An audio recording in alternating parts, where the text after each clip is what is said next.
Assalamu alaikum wa rahmatullahi wa barakatuh. Aujourd'hui, je vais vous parler du prophète Hud. Avant de vous expliquer qui est le prophète Hud, je reviens en arrière. Donc, après le déluge, comme je vous ai dit, la génération qui est venue après le prophète Noé et la génération qui vient de ses trois fils qui ont été sauvés du déluge, Sam, Ham et Yafit. Donc, les gens de Sam furent les Arabes et les Israéliens. Les gens de Ham furent des Africains. Et les Yafit furent les Russes et les Chinois. Donc, dans les générations qui ont suivi le fils de Noé, Sam, il y a eu un peuple qui s'appelait le peuple de Had. Donc le peuple de Had, au début, ils étaient croyants en Allah et ils le worship, ils le louaient. Mais avec le temps, Shaitan est venu leur dire qu'il fallait prier pour des idoles, et donc ils ont recommencé à faire une association à Allah en priant des idoles et d'autres dieux. Et donc le Dieu Allah a fait descendre Hud, qui faisait partie d'ailleurs de la tribu des Had.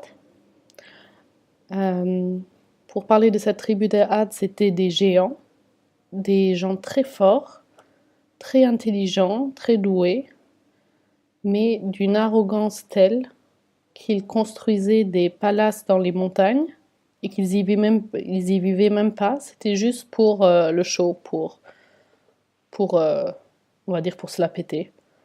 Ils construisaient des immenses palaces et ils disaient oui, ça c'est mon palace, ça c'est mon palace, mon palais, pardon. Et donc Hud dit aux gens il faut croire que en Allah et il faut arrêter de idolâtrer vos statues parce que c'est une action qui s'appelle le shirk, association d'Allah, et c'est haram, Allah il va pas être content. Et donc les gens le traitèrent de personne bête, de menteur, et ils lui dirent demande à ton Seigneur de nous faire descendre une punition si tu penses que ton Seigneur est plus fort que nous, parce qu'ils dirent oui, nous sommes les plus forts et donc personne d'autre n'est plus fort et plus intelligent et plus robuste que nous, que notre peuple, le peuple d'Ad. Et donc Allah, à ces mots, après les prières du prophète Hud, il leur lança une sécheresse et tous les arbres jaunirent et moururent, ainsi que l'herbe. Il n'y avait plus d'eau et les gens n'attendaient que la pluie. Mais ce n'était pas fini. Un jour, ils virent un énorme nuage, nuage noir, et ils pensèrent, oh finalement, nos dieux à qui nous prions nous envoient la pluie. Mais en fait, c'était un châtiment d'Allah. Et il a plu pendant, je crois, 7 nuits. Non, 7 jours et 8 nuits. Je suis pas sûre si c'est 6 jours et 7 nuits ou 7 jours et 8 nuits. Enfin, ça a duré très longtemps et il y a eu des vents très forts qui ont tout terrassé, qui ont terrassé leurs immeubles, qui ont tué les gens, au point que dans le Coran, il est écrit que les gens de Had ressemblaient à des palmiers couchés sur des trônes par leur grandeur. On penserait que c'est des palmiers morts qui sont allongés par terre. Et donc, c'est comme ça que le peuple de Had disparut. Et il n'y eut plus rien de ce peuple. Et il n'y a plus rien de visible aujourd'hui de ce peuple. J'ai oublié de vous dire que ce peuple se trouvait entre le Yémen et Oman,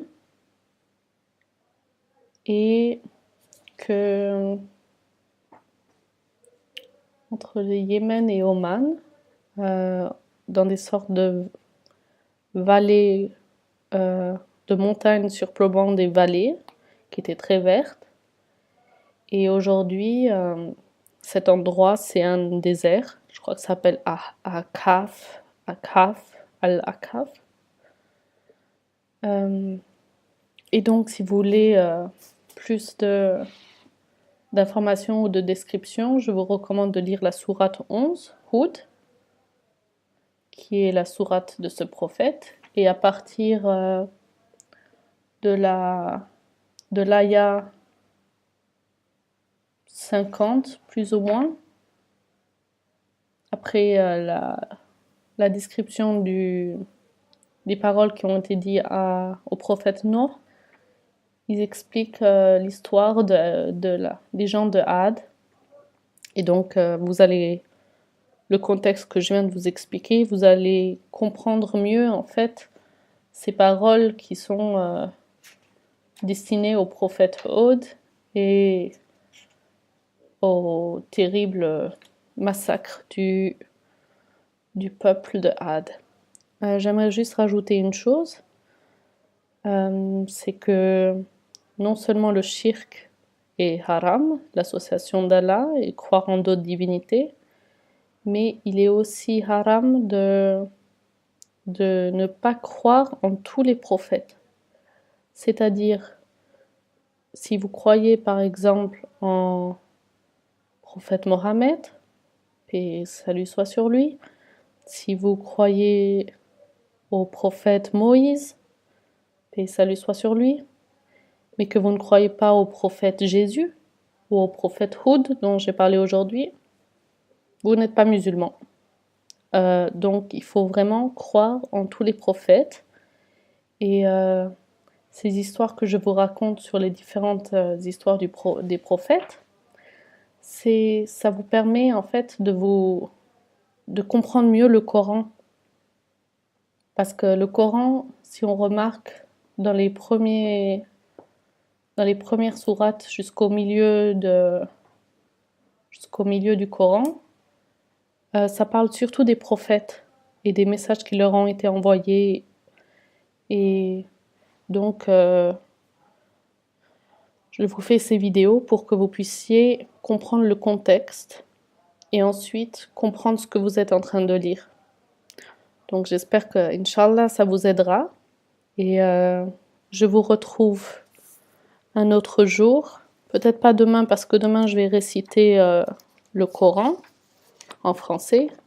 Mais je vous retrouve peut-être après-demain pour l'histoire des prophètes. Et le prochain prophète, c'est le prophète Saleh. Donc je vous dirai tout à propos de lui. Ma salam.